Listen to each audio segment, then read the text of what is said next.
Livro Como se tornar um cristão inútil, de Rodrigo Bico.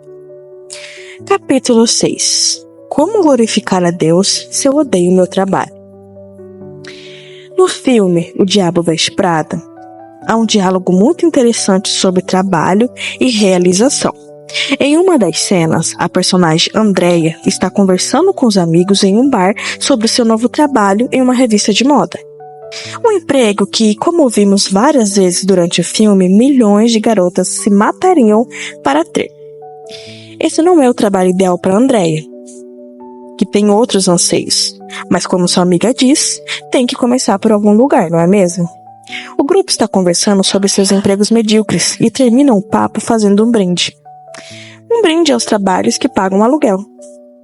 Talvez a maioria de nós faça o mesmo brinde aos finais de semana.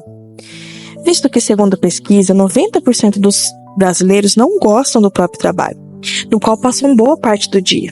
Já conversei com vários motoristas de aplicativo e a maioria esmagadora está nesse ramo pela necessidade de pagar as contas. Muitos, inclusive, têm diplomas universitários e isso até gerou meme com o pessoal da engenharia. Não sei se essa piada chegou à sua bolha, mas meme à parte, é fato que muitos idealizaram uma profissão na juventude, mas na realidade e também o cenário econômico os empurraram para um mercado de trabalho diferente. Afinal de contas, não se espera a gente estar no trabalho dos sonhos para chegar. Imagino que seja difícil enxergar um trabalho no qual você não gosta, no qual você não se sente realizado como parte do propósito de Deus para o mundo e para a sua vida. Talvez por isso muitos cristãos passem boa parte da vida sem a convicção de que estão realizando algo significativo para Deus. Lemos anteriormente que somos chamados a prestar um serviço ao mundo por meio do Ministério da Reconciliação. Obviamente, isso não quer dizer que para cumprir essa tarefa você precise largar tudo e se tornar funcionário da igreja, voluntário ou até mesmo se dedicar integralmente a sua vida a uma agência missionária. Falaremos sobre isso mais tarde. Por ora, o foco é encaixar a teologia do serviço ao reino de Deus na realidade de que boa parte dos crentes não gosta ou é completamente indiferente ao seu trabalho. Ainda que você seja uma pessoa que ame seu trabalho, sabe que nem tudo são flores. A sentença de Deus em Gênesis 3,16 garante sofrimento no trabalho até o dia da morte. Isso é meio desanimador, eu sei, mas a realidade de um mundo caído. O pecado no Éden fragmentou a existência humana em todas as suas dimensões, inclusive na do trabalho. Acredite. Até quem é pago para assistir a Netflix cedo ou tarde enfrenta adversidades. Essa condição nos lembra de que nossos esforços nunca construirão o reino de Deus aqui na Terra, ainda que apontem para ele. Também nos recorda da nossa própria pequenez e enfermidade. Por melhor que nosso trabalho seja, ele passará assim como nós. O trabalho não deve ser a fonte de orgulho nem de murmuração, mas uma ferramenta para garantir a subsistência da vida e um meio de glorificar a Deus. Volto à pergunta deste capítulo. Como glorificar a Deus se eu odeio o meu trabalho? Quero ajudar você fazendo-o entender que sua vida pertence a uma história maior, que diz respeito a algo a mais. Mais que um bom emprego ou um trabalho que pague as contas. Se você ler isso, terá uma mudança de perspectiva e fará toda a diferença. Quando o nosso interior é transformado por Cristo, muitas coisas mudam, inclusive a forma como vivemos a vida. Isso, contudo, não quer dizer que depois da conversão passaremos a amar o trabalho que antes desprezávamos. Mas o Evangelho permite um novo olhar, uma nova motivação. Para isso, nós precisamos compreender que Deus não somente mudou nossa história, mas também nos chamou para fazer parte da história dele no mundo. Quando você perceber que pertence a algo maior, que não é uma pessoa qualquer, em um emprego qualquer, suas perspectivas sobre a vida vão mudar. Li certa vez que vivemos nas histórias que nós contamos. Isso é verdade. Desde a infância, somos invadidos por histórias que moldam nosso jeito de pensar e agir. Vivemos em um mundo repleto de narrativas como personagens nesse palco chamado vida. Nem sempre desempenhamos papéis que escolhemos, a começar pela família e pelo lugar em que nascemos. Com o tempo, podemos fazer nossas escolhas, mas ainda assim, as possibilidades serão pré-determinadas. Não vou ficar filosofando aqui, fica tranquilo. Ainda que seja um exercício importante, o ponto é que você caiu no meio de uma história já em andamento e precisa prestar atenção nisso. Como disse Annie Weller, personagem de Zendaya em O Rei do Show, todos nós temos um ato. Deus está escrevendo uma história no mundo e nós fomos chamados a participar dela. Já pensou em colocar toda a sua vida, o que inclui seu trabalho e o seu estudo, a serviço dessa história? Já parou para pensar que a série The Chosen captou bem essa ideia no episódio 8 da segunda temporada, que mostra Jesus preparando o Sermão do Monte? Na ocasião, Jesus diz a Mateus: é um manifesto, Mateus, não vim para ser sentimental ou tranquilizador, vim para começar uma revolução. E eu disse revolução, não revolta. Estou falando de uma mudança radical. Quero que meus seguidores renovem o mundo e façam parte da sua redenção. O roteiro da série interpreta bem o que o Novo Testamento espera dos cristãos. Você pode ser mais um cristão que fica reclamando da vida, ou pode se tornar um que encara a realidade com os olhos missionários, e isto é, reconhecendo que depois de Cristo sua história não é mais sua, mas de Deus. A exemplo de seu único filho, a quem enviou como missionário. O Pai faz toda a família da fé uma testemunha da sua obra. Logo, o que você faz para ganhar o pão de cada dia é parte da sua missão no mundo. Quer você goste do que faz, quer não. O papel que Deus lhe deu nessa história é o de agente do reino, e não de funcionário do mês ou de empresário de capa de revista.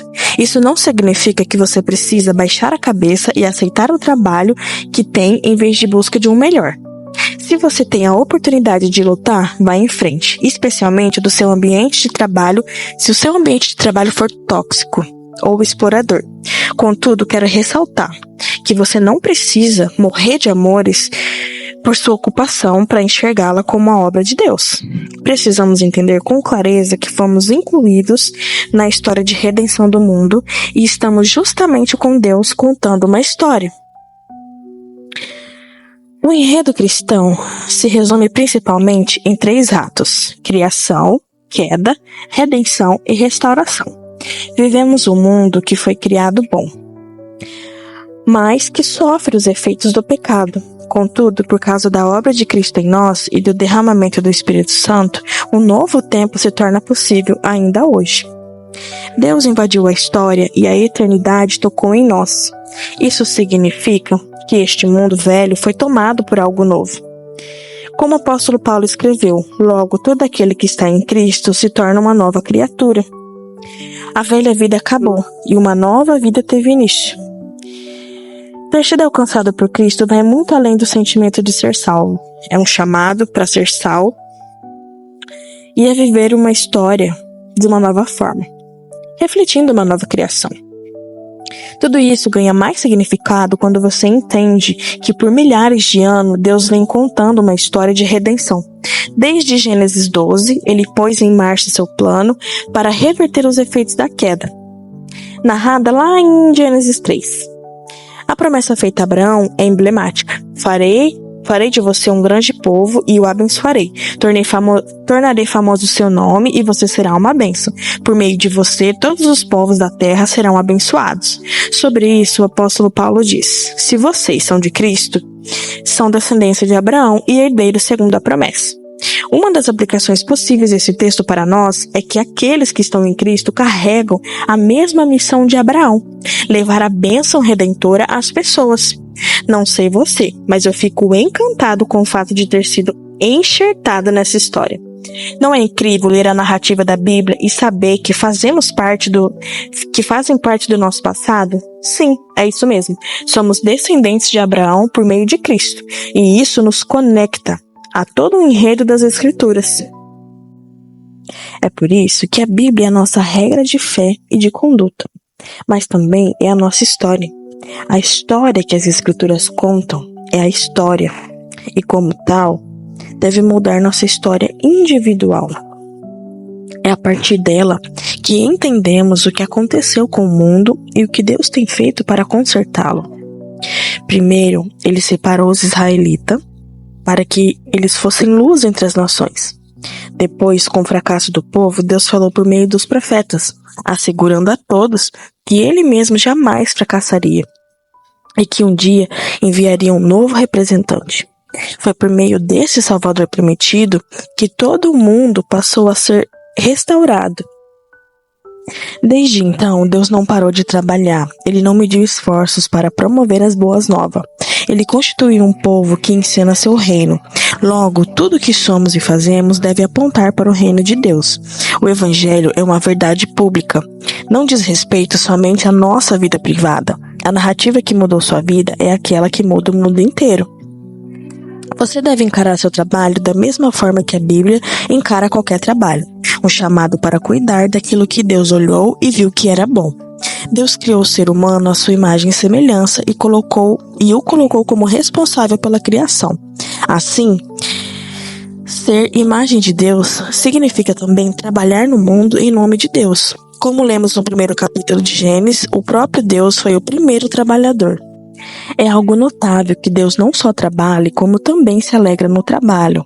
O trabalho não é inserido na história humana depois da queda de Adão, como parte da ruína e da maldição. Ela é parte da bênção do jardim de Deus. O trabalho, que no início era bom, foi corrompido depois da queda. Por isso falamos em redenção do trabalho e de uma nova mentalidade para o dia a dia. Munidos da ideia de que o trabalho é essencial em nossa vida e uma bênção divina para a humanidade, precisamos acordar na segunda-feira conscientes de que o chamado de Deus para o povo transcende nossa condição social e operacional. Isso é confirmado, por exemplo, em 1 Coríntios 7,17, aonde diz: cada um continue vivendo na condição que o Senhor lhe designou e de acordo com o chamado de Deus. Esta é a minha ordem para todas as igrejas. Um estudioso de Paulo contou que o chamado mencionado em todo o capítulo 7 dessa carta, ele se refere a servir fielmente a Cristo em qualquer situação em que a pessoa se encontrava na época do seu chamado. E isso é para se tornar um dos discípulos de Cristo. Paulo não está falando especificamente sobre trabalho nesse capítulo, mas sobre status social e cultura dos novos cristãos. Contudo, afirmar que não precisamos deixar o trabalho ou estudo para nos dedicar ao chamado divino é uma aplicação válida para essa passagem. Nesse sentido, Martinho Lutero, o reformador alemão, nos ajuda muito. No século XVI, a igreja ensinava que o único trabalho espiritual, ou seja, a única vocação ou o único chamado real, era o serviço religioso. Ou seja, só monges, freiras, padres e o Papa tinham uma ocupação realmente espiritual. As demais eram mundanas. Lutero se opôs a essa ideia. E em sua tradução de 1 Coríntios 7, ele optou por utilizar o termo ocupação para traduzir as palavras gregas que costumeiramente são traduzidas por vocação ou chamado, causando muito barulho teológico. Em um dos seus escritos, Lutero afirmou: é por invenção que o Papa, os bispos, padres, monges devam ser chamados de classe espiritual, e os príncipes, senhores, artesãos e camponeses de secular. Isso é de fato uma invenção e um engano sutil. Ainda assim, ninguém deve ser intimidado por isso. E por esse motivo, na verdade, todos os cristãos são a classe espiritual, e não há entre eles diferença alguma a não ser a ocupação que possuem. Foi dessa forma que Lutero deixou claro que todas as ocupações são espirituais, podem glorificar a Deus. E mais que isso, são um serviço de Deus e para Deus. Ele entendia que por trás de cada atividade humana, na construção e na preservação de uma comunidade, Deus trabalha escondido, Isto é, Deus realiza sua obra por meio do trabalho de cada cidadão. Nas palavras de um estudioso de Lutero, ele diz: vocações, de acordo com Lutero, são as máscaras de Deus. Vemos nossos pais que nos deram a vida, o lavrador que cultiva o grão, que entrou no pão que comemos no café da manhã, os policiais que nos protegem dos criminosos e o pastor que pregou o evangelho que recebemos pela fé. Mas pairando sobre todos eles está o próprio Deus, o que opera através deles. Deus se esconde, ou seja, está presente, mas não visível. Nós, seres humanos comuns, que nos abençoam por seus atos do dia a dia. É muito gratificante saber que no trabalho ou no estudo, seja qual for, é uma ação de Deus no mundo. E é uma forma divina de cuidar do próximo. Por isso, ele se importa. Logo, tanto aquele que prega como aquele que é motorista de aplicativo glorificam a Deus e são instrumentos em suas mãos. Antes mesmo de Lutero, o reformador inglês William Tyndale tinha defendido que nenhum trabalho é melhor que o outro para agradar a Deus. Buscar a água, lavar a louça, ser sapateiro ou apóstolo. Tudo é uma só coisa. Lavar louça ou pregar o evangelho é uma só coisa. No que se refere ao trabalho, para agradar a Deus. Então, quer agradar a Deus? Faça seu trabalho bem feito e estude para ser o melhor profissional que puder. Pois tudo isso faz parte do culto que prestamos a Deus, como seus sacerdotes e sacerdotisas, nesse grande templo que é o mundo. Considerações finais. Servos sem méritos, enviados com propósito. Vivemos em uma cultura obcecada por realizações e méritos pessoais. Por todos os lados, ouvimos discursos, pregações ou canções que exaltam a nossa capacidade de conquistar, tomar posse e viver nossos sonhos. A própria teologia coach tem se tornado um eco dessa mentalidade, bem como a formadora dela, prometendo uma espiritualidade que faz de Deus um patrocinador dos nossos desejos e das nossas vontades. É uma abordagem que transforma a fé em ferramenta de conquista e o Senhor um meio para alcançar objetivos.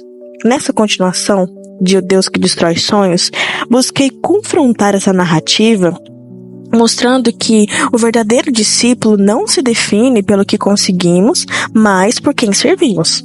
Ser um cristão inútil, como eu propus aqui, é justamente o oposto de uma busca desenfreada por sucesso e reconhecimento. Não se trata de sermos insignificantes, mas de reconhecermos que nosso trabalho no reino é um serviço realizado por amor e em obediência, e não por aplausos e sucesso pessoal. Este é o cerne do nosso chamado. Viver para o reino de Deus, o que implica abandonar a glória pessoal e assumir posição de servo sem méritos. Tudo o que fazemos e somos está a serviço de algo maior do que nós mesmos. Deus não está interessado nos títulos que acumulamos ou nas medalhas que conquistamos. Aliás, deveríamos pegar nossas medalhas e títulos e jogar no lixo, como o apóstolo Paulo fez com seus feitos e status, lá em Filipenses 3, 7, do 7 ao 8. Aliás, sugiro que você leia esse versículo na NTLH. Sabe no que Deus está realmente interessado? Em construir pontes com os perdidos. E nós somos chamados para viver isso com Ele. Deus nos chama para uma vida de amor, entrega e humildade, como testemunhas vivas de sua graça. É nisso que está a nossa identidade, e não naquilo que podemos alcançar com as nossas forças. Deus está dizendo: vão, e enquanto estiverem indo, preguem a toda criatura. Essas palavras não são uma sugestão casual, tampouco um conselho opcional. Elas são um chamado direto, uma convocação divina que atravessa o tempo e chega até nós com o mesmo peso com que foi proferida aos discípulos. O Espírito prometido, lá em Atos 1:8, a qual daria poder aos discípulos para serem testemunhas de Jesus, em Jerusalém, como em toda a Judéia e Samaria, até os confins da terra, e que de fato desceu em Pentecostes, lá em Atos 2. Atualmente, ela atua dentro de nós. Sobre isso, o teólogo Craig Kenner disse: A promessa de capacitação para a missão é dada diretamente aos apóstolos. Mas que o mesmo poder é prometido a toda a igreja no Pentecostes. Isso implica com que todos os crentes capacitados pelo Espírito contribuirão para a mesma tarefa, embora de maneiras diversas. Sabe por que é importante trazer Atos 1:8 para essa conversa? Porque na nossa cultura também se fala muito sobre empoderamento, sobre a capacidade de um indivíduo de gerar a partir de si próprio potencialidades que o fazem superar desafios, realizar tarefas e ter autonomia. Muito se fala de que o ser humano é cheio de si e ele pode olhar no espelho e dizer: eu posso, eu consigo, eu mereço. Bem, para um cristão, esse discurso não cola. A teologia cristã sustenta que o verdadeiro poder e a capacidade para uma vida plena não derivam de uma autossuficiência inata que precisa ser despertada ou ativada, mas sim de uma vida fundamentada na graça e no poder e na sabedoria de Deus. A partir desta perspectiva, o conceito secular de empoderamento pode ser visto como insuficiência ou mesmo enganoso, visto que considera a realidade da natureza pecaminosa e a necessidade de redenção. Todos os seres humanos são impactados pelo pecado, o que compromete profundamente a sua capacidade de buscar e realizar o bem de forma plena e autossuficiente. Paulo afirma: pois todos pecaram e estão destituídos da glória de Deus, lá em Romanos 3:23, indicando que a nossa natureza é caída e falha. A ideia de que uma pessoa poderia por si só encontrar toda a força e todo o poder necessário para uma vida plena e realizada ignora a realidade de que sem Deus o ser humano é privado de toda fonte de vida. Torna-se vulnerável ao egoísmo e à idolatria. E além disso, está propenso a buscar seus interesses acima de tudo. Desse modo, como podemos acertar esse discurso de empoderamento baseado no poder que vem de dentro? Não podemos. Para o cristão, todo empoderamento autêntico e transformador começa com a consciência de que a nossa força, em última análise, não nos pertence. Cristo foi enfático quando ele disse: sem mim, vocês não podem fazer nada. Este é o cerne da fé cristã, é reconhecer a profundidade da nossa limitação e fragilidade também. Essa é uma condição que só pode ser superada pelo dom gracioso de Deus, que nos capacita a viver de maneira realmente frutífera. Ao contrário do empoderamento secular, que exalta a autoconfiança, o cristianismo nos convida a uma confiança firme e dependente. Não em nós mesmos, mas em Deus. O apóstolo Paulo, ao escrever, disse: tudo posso naquele que me fortalece. Não exaltava a habilidade inata, mas celebrava o poder que vem de Deus. E Deus, quando empodera seu povo, ele tem algo muito claro em mente: e serão minhas testemunhas. Essa responsabilidade de ser testemunha vem junto com a nossa filiação. Deus nos dá poder para continuar a obra que Ele iniciou em Cristo. Ele nos equipa com seu Espírito para anunciarmos o Evangelho com ousadia e sensibilidade, e vivermos de modo a revelar o caráter de Deus ao mundo. Portanto, ao se dirigir ao mundo, cada um de nós, e nós como igreja, carrega a responsabilidade de ser uma carta de Cristo, escrita pelo Espírito e lida por todos. Nossa vida, nossos valores, nossas ações e nossas palavras se tornam uma pregação contínua que revela ao mundo quem é Deus e o que Ele fez e ainda está fazendo por meio de nós. Quando entendemos que a nossa missão é partilhada, nosso testemunho ganha força. Não estamos sozinhos nessa caminhada, somos acompanhados pelo Espírito e cercados por uma família de fé. O senso de comunidade que Paulo apresenta em suas cartas não é um simples agrupamento de pessoas com a mesma crença, mas é uma profunda comunhão que reflete a unidade de Deus e exala seu amor ao mundo.